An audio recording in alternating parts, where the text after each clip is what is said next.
Gugatan-gugatan partisipasi. Jangan ada masuk gugatan sengketa publik, pemohon itu yang ngirim, yang menggugat, yang memohon dia lagi gitu. Ini mesti meluas. Nah itu KI kita minta untuk lebih selektif membuat kategorisasi. Sebenarnya kita sampai di mana tingkat kesadaran masyarakat terhadap informasi dan lembaga publiknya. Ya kan, sadarkan mereka badan publik, baik yang lembaga vertikal, bank-bank, BUMN gitu, dinas-dinas, OPD, kecamatan, kelurahan harus sadar bahwa era sekarang tuh udah era ngeblak kalau bahasa Betawi mah itu, bukaan aja. Transparan gitu. lah bahasa. Iya, transparan.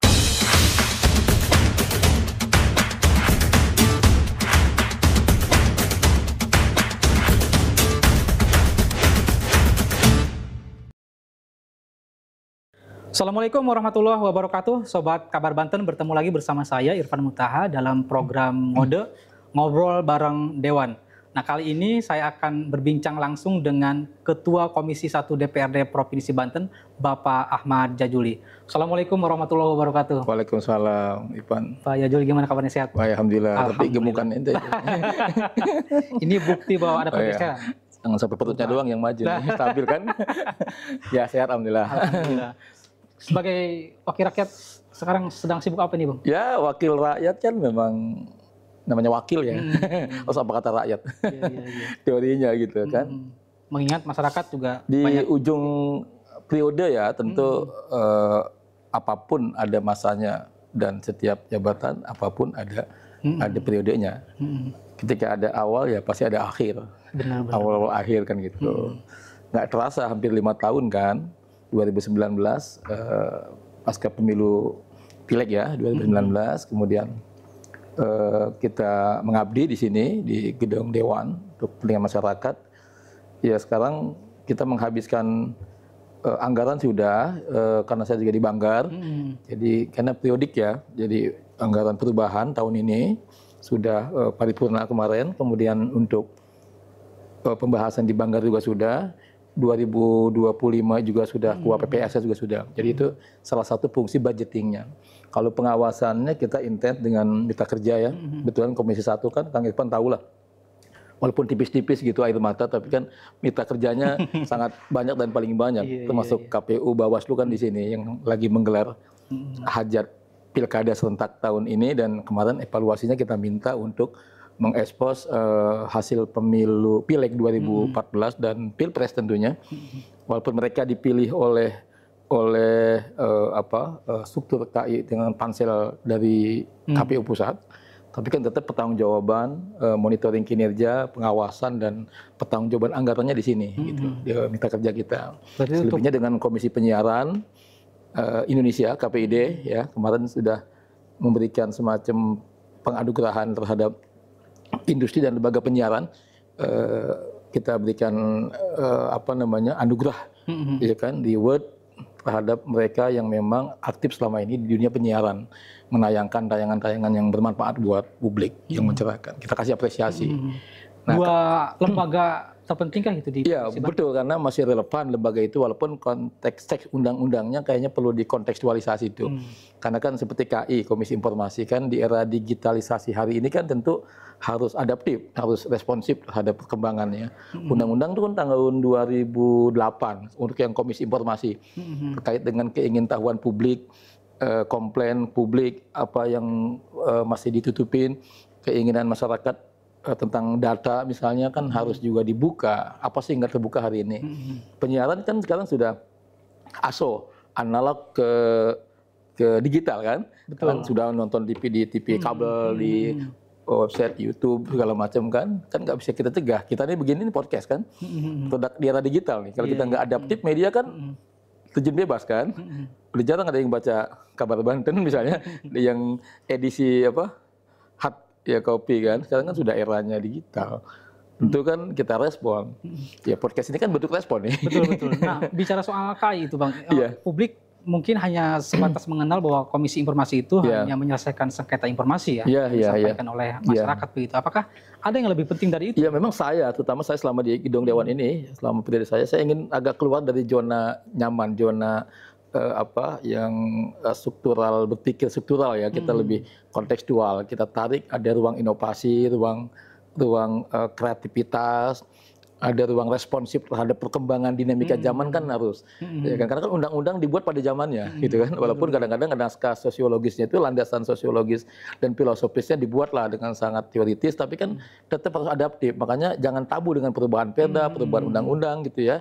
Nah hari ini masih relevan, artinya untuk mengkomplain ketika ada badan publik yang masih tidak terbuka, masih menutup-nutupi informasi, masih menyembunyikan data. Tapi di luar itu, KI-nya, komisi informasi yang diisi oleh para komisionernya, yang sebagai pejabat publik itu tentu juga harus responsif juga, bahwa hari ini tidak hanya soal teks data, tapi juga bagaimana membangun kesadaran publik, masyarakat, warga di perkampungan, di desa itu kan harus sadar bahwa dia punya hak tahu gitu. Jadi publik harus menyediakan informasi. Oh iya, makanya ruang-ruang penyadaran itu mesti dibuka. Jadi jangan banyak informasi sekarang atau banyak keluhan dari masyarakat tentang bahwa dia ingin tahu tapi kemana jalannya.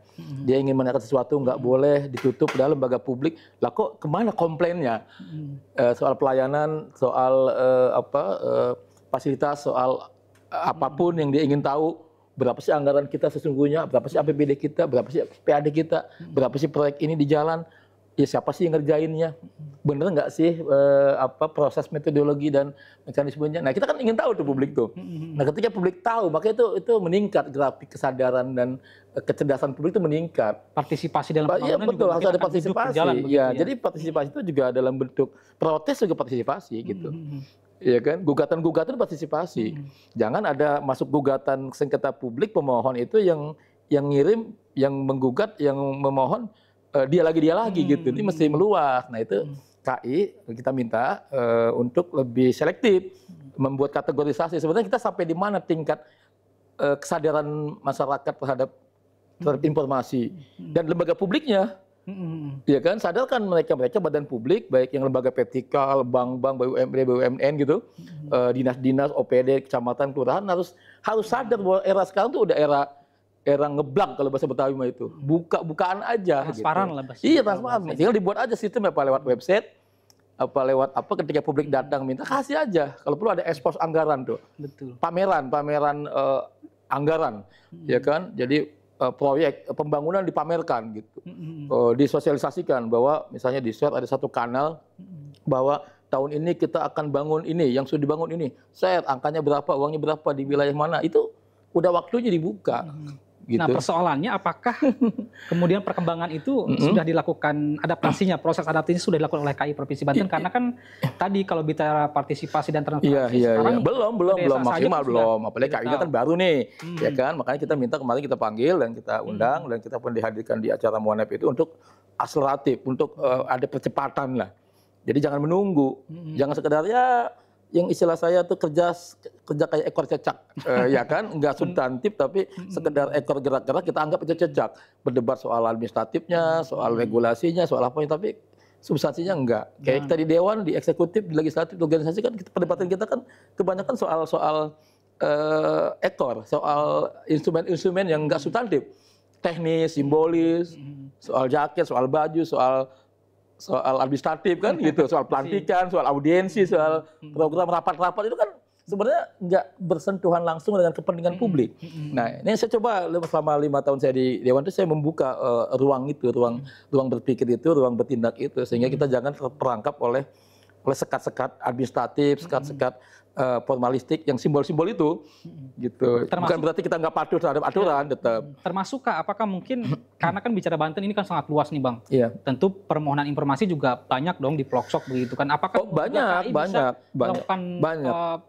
Nah makanya harus dipandang positif ketika banyak yang mengajukan permohonan, itu harus dipandang positif. Itu kan hanya beberapa lembaga dan individu kan. Betul. Nah seharusnya kan lebih banyak orang ingin tahu kan lebih, ya kan. Nah tapi akhirnya ujungnya apa? Apakah mediasi? Apakah seperti apa, kan itu yang perlu kita kategorisasi. Jadi kita lihat nih sebenarnya kesadaran kita naik apa turun gitu ya. Sama perkembangan anggaran tadi saya diskusi dengan BPKAD dengan Bapeda itu grafik kita jangan cuma ngurus-ngurusin ya dari RPJPD, RPJMD, RNSA, KPD. Jadi yang rutin itu yang saya sebut ekor cecak tuh, yang rutin, yang formalistik. Prosedural ya, lah itu. Padahal sekarang katanya udah berdampak, reformasi berdampak. Itu kan ke benefit, ke outcome. Kan gitu pemerintahan kita.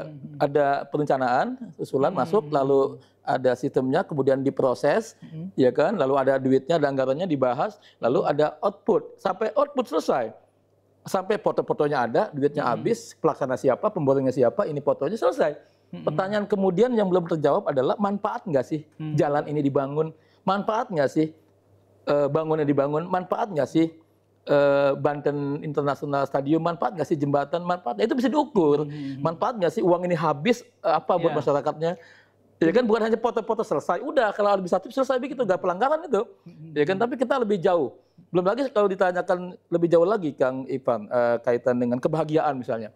Karena kan saya punya ukuran sendiri, kan sekarang di era modern sekarang ini kan sudah ukuran kesuksesan diukur dari bukan hanya sekedar duit habis, program ada, fotonya ada, ditayangin, bukan. Tapi sebenarnya ya manfaat jelas, benefit. Kemudian berdampak terhadap kebahagiaan warga nggak sih gitu. Makanya ukuran kesuksesan seorang pemimpin dan pelayanan dalam sebuah sistem pemerintahan daerah itu apabila sudah mampu membahagiakan warganya. Semakin banyak warganya bahagia, itu semakin sukses seorang pemimpin itu. Indikatornya begitu ya? Ya, kan itu development happiness index ya. Betul. Kita kalau pakai standar itu, ya kan? Nah, sekarang indikator bahagia apa? Kan kita di debat. Kan itu kualitatif, Pak Jajuli. Betul. Oh iya, tapi kan ada indikator, ya kan? Bukan karena badannya gemuk kalau dia bahagia, bukan? Itu beda lagi. Ya beda lagi. Memang ada. Mesti kita ukur, apa sih yang bisa kita ukur? Dalam penelitian saya sekarang ada kualitatif, kuantitatif digabung jadi mixed method, kualitatif, kuantitatif. Ya kan bisa lah kita ukur kualitatif juga itu. Jadi kalau misalnya gini Mal, ada pengajian, ada rutinitas, uang habis, ada gonta-ganti seragam ibu pengajian di madrasah, di majlis taklim, ya. Kan juga efeknya ada sih nggak sih terhadap perilaku masyarakat? Ada acara ceramah dengerin mubalik, ada nggak sih perubahan keimanan, kenaikan keimanan? Ada nggak sih amaliyah yang lebih baik? Ada nggak sih dengan suaminya dia lebih sopan, lebih santun, ya kan? Kan mesti kita ukur tuh. Apakah dengan uang yang banyak, mubalik yang banyak, acara yang banyak, seremonial yang banyak, ini pengajian yang sering ini, itu berdampak terhadap akhlaknya lebih baik? Kan kita jawab juga itu. Apakah ibu-ibu nggak semakin kasar sama suaminya? Ataukah anak-anaknya diajarin hal-hal yang positif?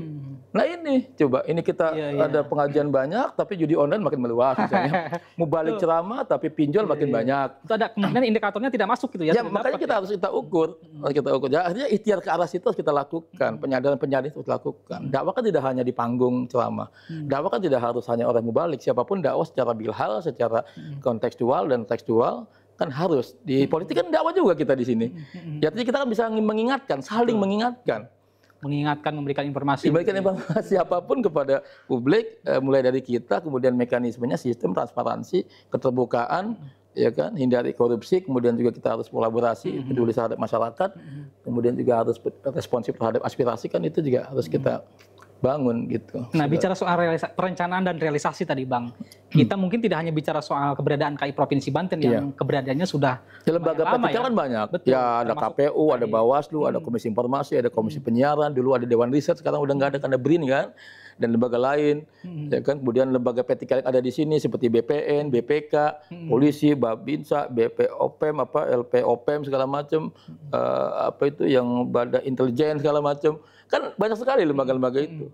Ya kan, Kanwil kan lembaga vertikal yang ada kementerian di atas kan di sini juga ada. Kan mesti ada kemanfaatan juga hadirnya di sini, bukan sekedar domisili fisik bangunan di sini, sekretariat di sini. Apa sih kemanfaatan terhadap sekitar, terhadap publik, terhadap masyarakat? Itu memang kita harus ada terobosan ke arah sana. Terkhusus OPD di Pemprov Banten ya. Nah ini harus jujur nih Bang, selama 5 tahun menjadi Ketua Komisi 1 DPRD Provinsi Banten. Mancing-mancing aja nih. Ini perlu kita ketahui nih, bagaimana menurut Abang? Ya pertama, tetap itu adalah birokrasi ya. Birokrasi itu dengan segala strukturalismenya, dengan segala teknokratisnya, dengan segala ya kerigidannya gitu, ya itu kan dengan segala banyak aturan regulasi yang segala macam itu kan tetap mereka dibingkai pada bingkai struktural ya, artinya nah ini bingkai struktural oke aturan, tapi kan cara berpikir kan bisa keluar dari situ, out of the box kan ada eranya sekarang nih, jangan lagi kita berpikir jangan orang-orang pinter masuk ke birokrasi jadi beku, nggak punya kreativitas, nggak punya inovasi, ya kan? Motivasi kerjanya juga sangat orientasi proyek, orientasi jabatan, orientasi promosi, ya kan? Tapi kan ada ruang lain, ruang sosial, ruang agama, ruang pengabdian dan sebagainya kan gitu. Gaji dapat, seragam dapat, semua dapat, ya kan? Nah, dibangun kesadaran bahwa Anda itu dibiayai dari pajak dan distribusi rakyat. Ya kan, bahwa ini Anda lalu dikumpulin jadi APB, dari PAD ke APBD, dari program, maka buat belanja. Belanja apa? Belanja pegawai itu Anda. Beli baju Anda, beli seragam Anda, beli sepatu Anda, buat beli beras Anda, buat ke sekolah. Ya kan, kesadaran itu penting sehingga mereka selalu nyambung, jangan merasa lepas. Gue jadi PNS terjadi atas sendirinya. Jadi lepas seolah-olah saya jadi pejabat publik, jadi dewan, bahwa saya dewan karena hasil boleh hasil segala macam gitu kan. Tapi begitu ada itu ya? Iya, mindset itu terasa ada. Ya itu ada. Sehingga itu tercermin dalam perilaku. Nah, kalau dia satu, jabatan nggak selamanya, hidup dulu nggak selamanya. Apa sih legasi yang mau kita tinggalin di sini? Ya kita alhamdulillah ya bukan karena membanggakan pribadi, artinya kan ada teorinya tuh secara agama tuh, bahwa kalau orang kepergiannya itu ditangisi orang gitu. Kalau orang pamitnya itu orang lepas, berat untuk melepas itu kan berarti mungkin ada nilai-nilai baik yang perlu kita pertahankan sambil mencari nilai-nilai yang lebih baik ke depan kan gitu. Kang Irfan. Artinya OPD ini perlu mindset, perlu keterbukaan mindset. Kedua, kultur. Kalau duit kan ada APBD, anggaran ada, regulasi banyak, udah cukup. Ketiga, kompetensi SDM juga banyak lah SDM itu. Dari yang eselon berapa, dari yang staf honor banyak lah, lulusan luar negeri, lulusan UI, UGM, Unpad, segala macam, ITB, yang swasta juga banyak. Banyak lah, SDM itu banyak. Banten melahirkan banyak anak-anak pinter juga, kampus banyak. Secara manusia nih SDM. Nah, kalau SDM ada, duit ada, regulasi cukup, bahkan regulasi kebanyakan sudah mulai di omnibus law kan, udah disimplifikasi, diringkas gitu kan. Nah, persoalannya di mana? Ya itu yang selalu saya ulang-ulang, saya sampaikan di mana-mana dengan pimpinan OPD. Mindset dan budaya cepat, budaya responsif, budaya disiplin, budaya peka, budaya. Nah itu tuh budaya, mindset berpikir bahwa kita jabatan nggak selamanya, kita akan pensiun. Dulu kita iri terhadap orang yang jabatannya enak, jabatan di Bapenda, kepala yang ada insentifnya, yang ada papungutnya, tapi kan nggak lama juga. Iya. Ada batasan. Ada yang udah meninggal nggak ke bawah juga tuh. Ada yang kena kasus di penjara, ada yang sakit, ada yang memang segala macam kan juga nggak selamanya baik. Nah itu dampak mindset perilaku. itu. Jadinya bahwa ya ibadah ya jelas kita kerja ibadah di dewan, di sini kita ibadah. Kita saling ingatkan saja kan, mengingatkan. Persoalan dia mau berubah atau tidak kan soal dia Pak Ipan. Ya kita ada ruang-ruang saling ingetin gitu. Tapi kalau bicara soal SDM, Provinsi Banten saat ini kan sedang mumpuni dan isu. dia mumpuni. Artinya dari yang dari kampus banyak yang memproduksi manusia. Kemudian masuk ke zona ini, ke birokrasi, dari eselon berapa staf ahli jago-jago. Tinggal peluang kesempatan dan ditarget gitu, mereka di guidance tanpa mengabaikan regulasi. Ya kan, tetap ada ruang inovasi. Jadi inovasi yang tidak ada. Ya kan, kalau ke sekolah sekarang kan inovasi kan nggak ada mata kuliahnya, mata pelajarannya. Skill, soft skill, lobby, komunikasi, ya kan, kesantunan, akses itu kan yang nggak ada mata kuliahnya tuh, yang nggak ada pelajarannya. Tapi itu dibutuhkan, ya kan? Lalu sekarang ada bocah sekolah SD pinter, SMP pinter, SMA pinter, kuliah juga pinter, nilainya bagus, jadi pegawai negeri, jadi pegawai di sini, disuruh-suruh, ya manfaat buat dia dan sistem yang dia ada di situ. Tapi lebih luasnya apa? Makanya saya kerja kelompok diskusi anak-anak ini yang masih lulusan luar negeri di Pemda itu, ada yang staf, yang pejabat, kita diskusi gitu, kita tarik zona nyaman dia, kita diskusi di mana, di sini di komisi di dewan, di mana kita buka. Tapi ruang ASN di Pemprov Banten untuk bisa mengembangkan diri itu terbuka? Ada. Ya kan ada yang mau sekolah, ada jenjang ininya, yang tugas belajar juga ada. Jadi jangan dihambat-hambat, tapi juga ditarget. Lo belajar gue izinin, tapi lo pulang ya, gitu. Jadi memang semuanya akhirnya dalam sistem kita di pemimpin, di kepala pemimpin.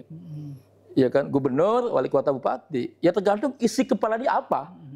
Lah, ya kalau isi kepalanya datang, duduk, apel, duit, ya kan, teken sana sini, buka acara, ya maka ucapan dan ketindakannya, kebijakannya akan begitu. Dan kalau isi kepalanya dendam, like and dislike, diskriminatif, kemudian ingin kaya sendiri, ingin entar anak, entar bini, entar ipar. Ya maka kalau keisi kepalanya begitu, maka perilakunya akan begitu, tindakannya akan begitu, kebijakannya akan begitu. Kan akan melahirkan itu. Tapi kan regulasinya ada. Bagaimana? Ada, tapi kan itu perlu kontrol, ya kontrol. Ya kan kontrol itu pengawasan. Oke lah dewan, oke lah APIP di dalam inspektorat, oke lah publik, ya kan. Nah ini kan kita sedih juga, publik kita kan publik yang kurang, daya kritisnya kurang juga. Kampus kita kan kampus yang juga ada satu riset yang kurang berfungsi juga secara perlu revitalisasi fungsi-fungsi daya kritis ya. Nah kemudian civil society kita juga sepi juga dari dinamika kritisisme terhadap kebijakan gitu. LSM kita juga stempelnya ada, suratnya ada, tapi juga kan layah mutu walayah ya. Tidak bermutu habis-habis biaya kan. Mohon maaf. Nah, akhirnya kita perlu digagas gitu ya. Kontrol itu gagas. Kenapa? Karena negara kan ada teorinya tuh kan. Kalau tidak dikontrol, tidak diawasi itu akan turn out to corrupt gitu kan. Atau akan sewenang-wenang dia. Makanya mesti dikontrol. Makanya saya senang tuh ada yang ngirim surat, NGO, pengawasan, LSM, mahasiswa, demo apa. Ya itu kan itu perlu. Nah, makanya indeks demokrasi kita juga stagnan. Bahkan 2022 sekarang dengan sekarang itu perbandingannya turun dari 7,8 sekarang 7,78 kan, artinya turun. Di mana turunnya kita lihat komponennya, ternyata partisipasi lemah, lembaga legislasi, partai politik, kaderisasinya di mana, kemudian transparansi, keterbukaan mana, ada yang demo bagus, sebenarnya demo itu bagus tuh, apalagi demo ke lembaga publik kayak dewan kan saya paling sering demo di mana. Nah, bagusnya apa? Berarti ada keterbukaan, ada transparansi, ada kebebasan berkumpul, menyampaikan pendapat. Naik grafik kita. Dan tapi ketika yang demo ditangkap, ketika yang demo diintimidasi, ketika yang demo di aparat represif, ketika yang demo dikemplang kepalanya pakai pentungan, turun lagi indeksnya. Buruh demo bagus, apapun temanya, objek. Dan itu, tapi ketika buruh dipukul apa segala, ya itu menjadi turun. Dan itu diboleh di undang-undang ya? Diboleh. Boleh, sangat boleh lah, kita kan juga hak asasi kita untuk berkumpul. Nah ini kita masih bicara soal SDM Pemprov nih. Iya. Ya, seperti kita ketahui kan Pemprov Banten saat ini dihadapkan dengan soal kekosongan jabatan ini. Pak Yajuli tahu lah bagaimana peristiwanya. Nah itu gimana tuh, Bang? Ya kita kembali juga tadi ya, bahwa tadi SDM ada, regulasi ada, dan apa tadi satu lagi uang ada kan gitu. Kita lalu SDM tinggal diberdayakan. Nah, tinggal tadi inovasi, daya kritis dan sebagainya, dan itu mesti dibangun kan. Nah, sekarang mereka pun ternyata punya hak apa, karir, punya hak promosi, punya hak mengembangkan mengembangkan kompetensinya, pengembangan dirinya. Makanya di BKD kan ada bidang pengembangan diri, ada bidang karir. Itu sebenarnya mereka tuh nggak perlu banyak mikirin kepalanya, itu nggak usah banyak mikirin dirinya tentang karir. Ada yang mikirin gitu maksudnya.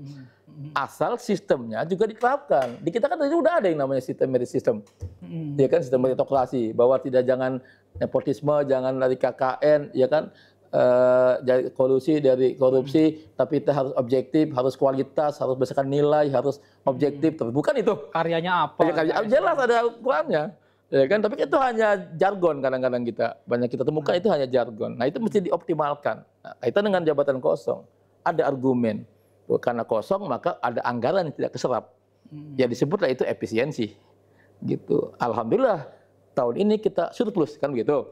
Ya kenapa? Karena jabatan kosong sehingga tidak keserap anggarannya. Ya ketika ada yang PLT si eselon 3 jadi PLT eselon 2, maka dia boleh untuk mengambil gaji pendapatan yang atasnya. Tentu dia mengambil yang atas dong. Nggak boleh dua-duanya. Salah satu. Kalau misalnya 10 juta untuk sekdis, kemudian setelah dia jadi PLT, dia 15 juta. Tentu dia memilih salah satu. Pasti milih yang 15 juta kan. Nah maka yang 10 juta kan aman tuh. Seolah-olah jadi silpa, jadi surplus ya nanti ya. Jadi nggak kepake kan, nggak keserap. Nah cara pandang itu juga kurang tepat kalau menurut saya. Makanya kita banyak diskusi dengan Pak PJ Gubernur dan DPKAD. Efisiensi itu bukan tujuan gitu. Tujuan kita adalah pelayanan, optimalisasi, ya kan, kebahagiaan, infrastruktur, outputnya, outcome-nya apa, itu. Ya nggak apa-apa anggaran habiskan saja anggaran, tapi ada outputnya, ada outcome-nya, keseimbangan ada. Iya. Jadi jangan mengosongkan jabatan dengan tujuan agar efisien gitu. Ya kan, ini antrian kan banyak juga. Antrian yang yang dari honorer, dari P3K, dari eselon 4, dari eselon 3, itu kan banyak juga. Nah, untuk menerapkan, nah di luar itu ada rasa keadilan gitu, makanya seorang pemimpin itu harus membangun satu kondisi yang kondusif, yang membangun rasa keadilan. Kalau ada pemimpin yang jalannya orang itu lagi, bawahannya banyak, memunculkan rasa ketidakadilan, rasa ya, ya kan, ada kan suasana begitu, betul, ya. betul. Tapi kalau ini lagi akan memunculkan rasa ketidakadilan. Nah, dari rasa ketidakadilan, ketika ada pemberontakan psikologi, kemudian dari ucapan ke tindakan, repot nih sistem pemerintahan. Makanya betul-betul ini. Seperti ada yang tidak berjalan begitu kalau begitu. Ya ada yang stagnan memang, berjalan pun kan tidak hanya sekedar jalan. Jadi kalau hanya bonus saja. Kan dulu ada yang bilang ini grafik kita naik di angka segini, ya itu mah tanpa pemimpin pun bisa naik. Ini APBD kita, PAD kita nambah, ya ini mah tanpa dicari pun nambah. Ya kan yang di Samsat itu kan nggak perlu masang spanduk, nggak perlu apa-apa. Orang namanya bayar pajak kan pasti kebutuhan orang. Ya kan datang sendiri duitnya. Makanya orang pintar jangan di Samsat gitu.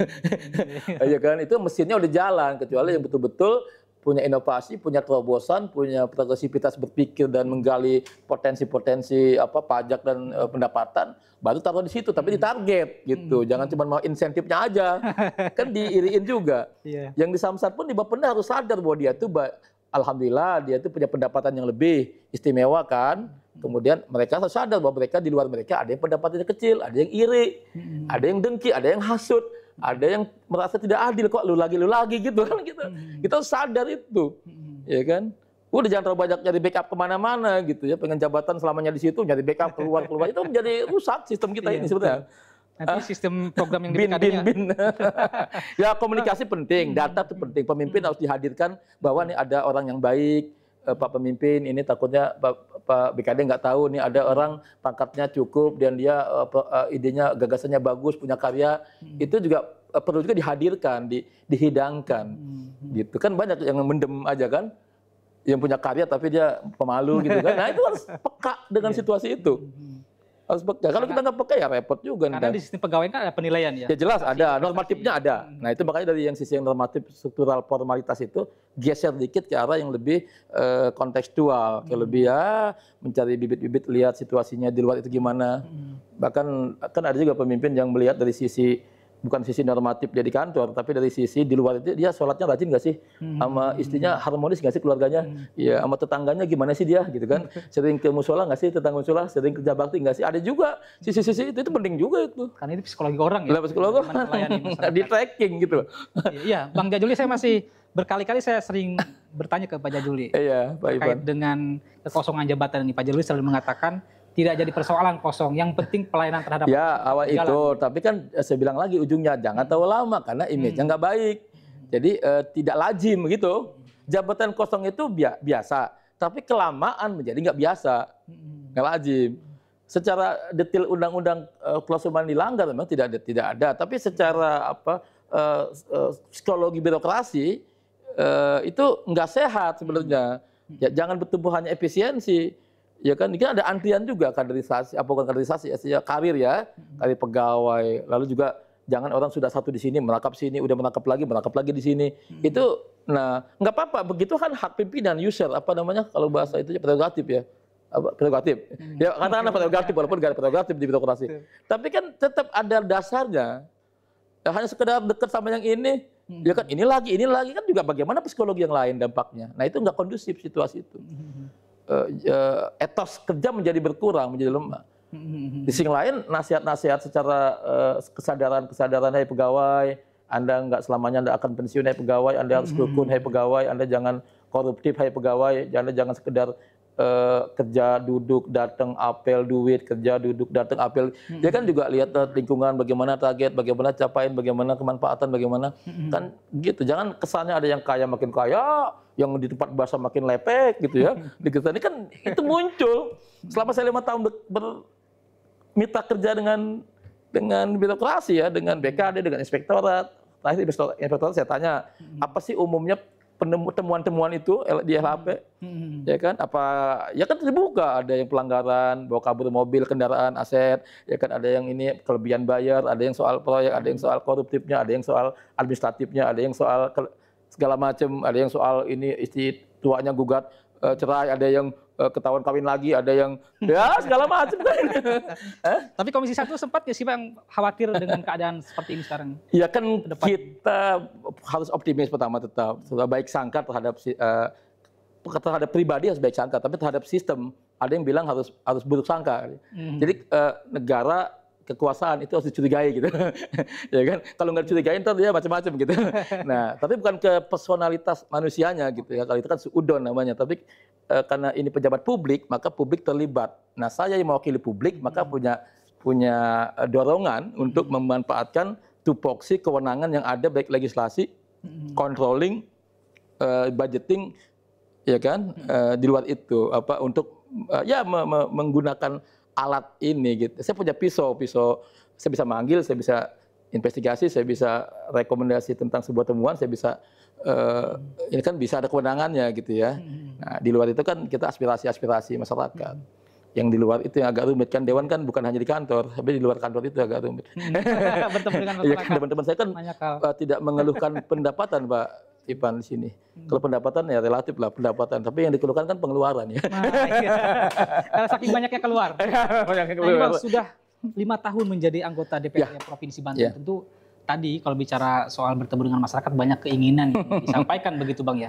Nah, sejauh ini Bang, bagaimana, adakah keinginan masyarakat yang menurut Abang masih perlu diperjuangkan ke depannya?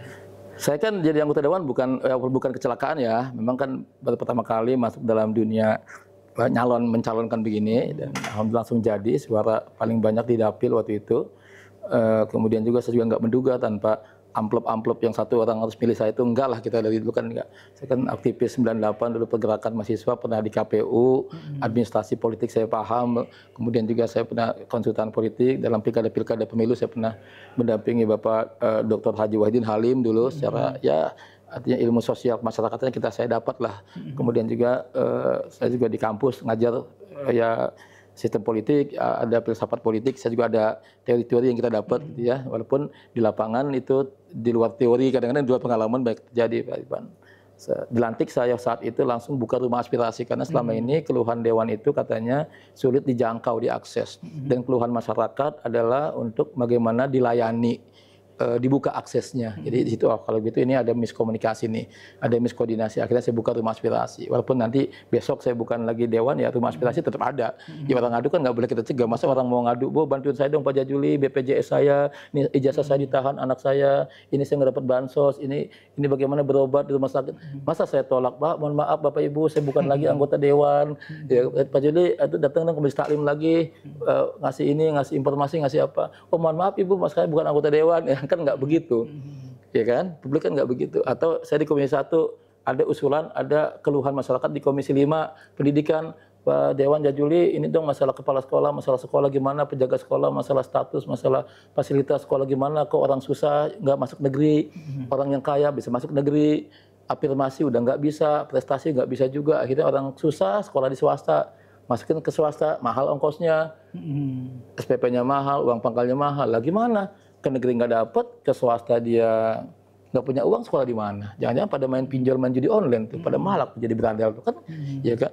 Ada yang lewat belakang segala macam, itu juga, Bu, mohon maaf, saya Komisi 1 bukan Komisi 5, kan nggak bisa begitu, Pak.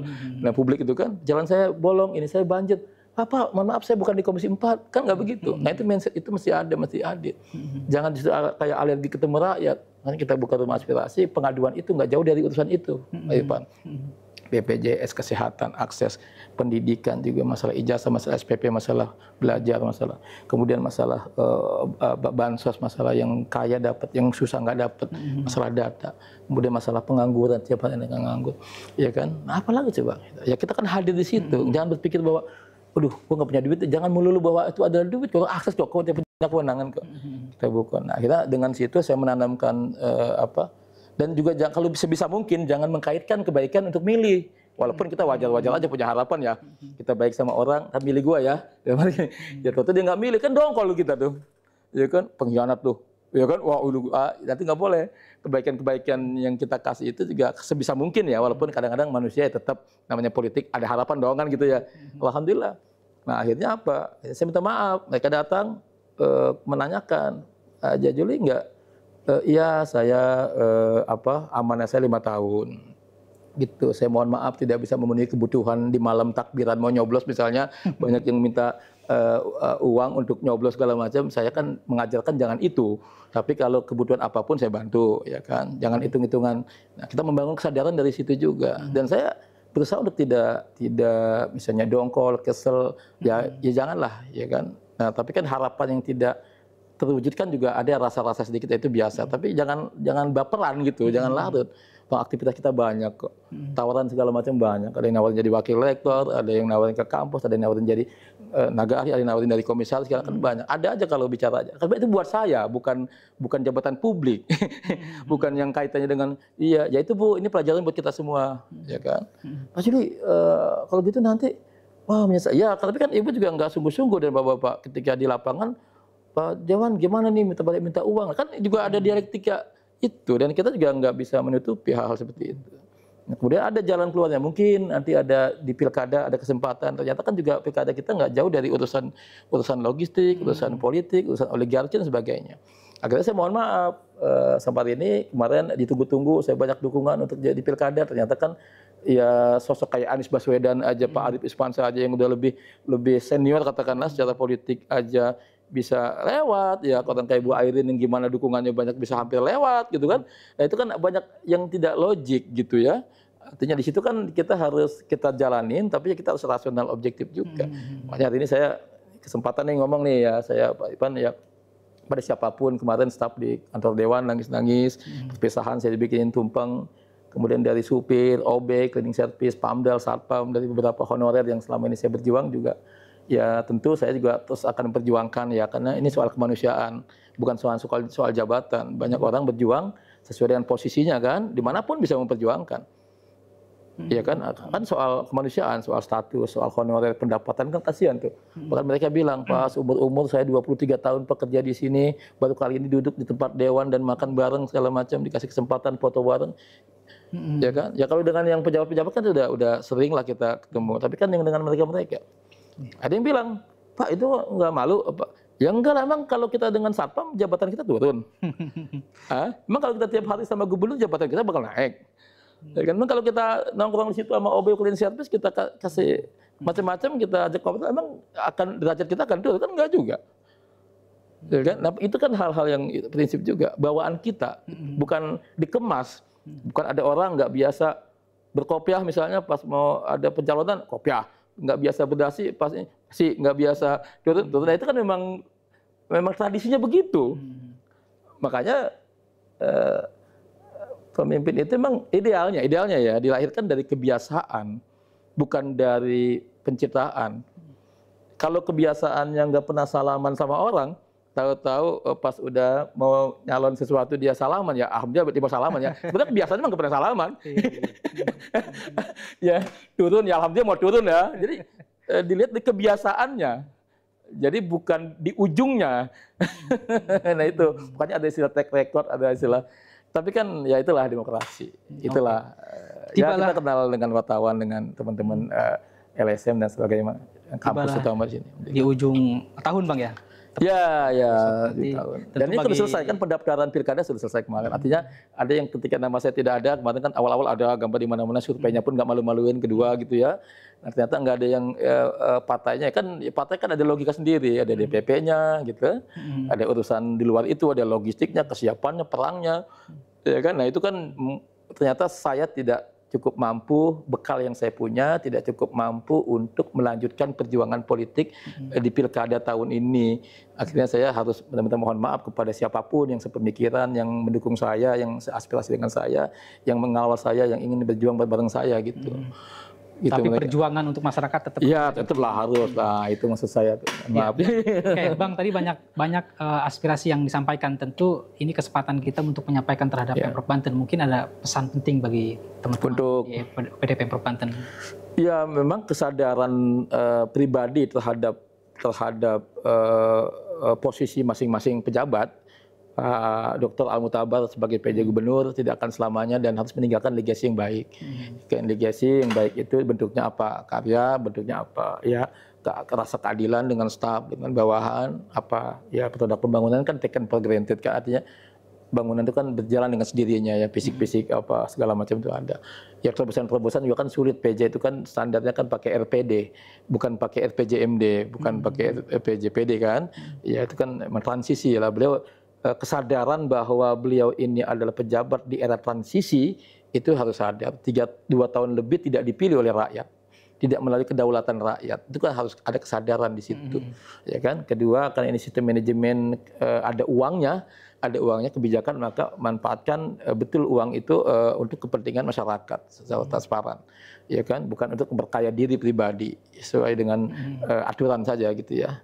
Nah bawahannya ya kalau yang masih kan pada curhat nih, di sini kan tempat curhat nih ya kan, ada Pak udah lama nggak naik jabatan, Pak gimana kok dia yang lebih malas kok bisa promosi, bisa enak, saya yang lebih rajin kan. Nah itu bangunlah rasa keadilan, rasa keadilan bangun dan teruskan dan jangan dendam, apalagi anak buah jangan dendam lah gitu ya, jangan ya klarifikasi kalau ada informasi itu jangan tipis kuping gitu ya, tadi klarifikasi ya kan. Nah, itu kan apalagi beliau kan birokrat murni ya dari akademisi apa tuh namanya dosen tuh apa Widya Iswara ya kan. Nah itu mesti ada, terus manfaatkan anak buah, percayakan anak buah, kalau nggak percaya sama anak buah ya percaya sama siapa gitu. Tinggal evaluasi tetap ya kan, hidangkan. Jadi jangan, lalu meritokrasi terapkan ya, jadi jangan like and dislike, jangan diskriminatif, terapkan NSPK kalau dalam Perpres 16 itu normanya sesuai, standarnya sesuai, prosedurnya ikutin, dan kompetensi atau kriteria. Jadi kan itu jelas tuh.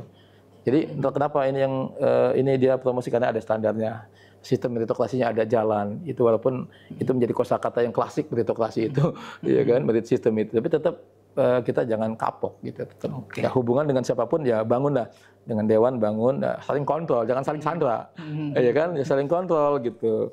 Nah itu salah satu yang saya ingatkan kepada Pemprov ya, kepada bawahannya Pak PJ, terutama mitra kerja saya ya, ada yang sangat aktif, dan saya juga mohon maaf saya pribadi ada yang kena sentil, atau saya kan memang terbiasa kalau di sini buka-bukaan Pak Irfan, tahu sendiri lah ya kan, urusan detil kan, kalau urusan rapat anggaran, rapat apa kita detil. Karena memang itu waktunya di situ. Ya memang waktunya di situ, kita manfaatkan kesempatan yang ada di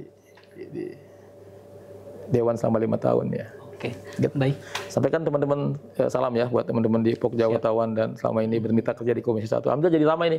Sejak saya tua ini jadi ya, alhamdulillah. Kuliah-kuliah mahasiswa di sini, kampus-kampus semuanya teman-teman. Teman-teman media akan merasa kehilangan lah dengan. Iya. Karena jujur Pak Jajuli ini anggota DPRD Provinsi Banten yang dianggap kritis terhadap kebijakan Pemprov Banten. Terima kasih Bang pengabdiannya untuk sama-sama masyarakat Banten, dan tentu jabatan boleh berakhir, perjuangan harus terus dilanjutkan Bang.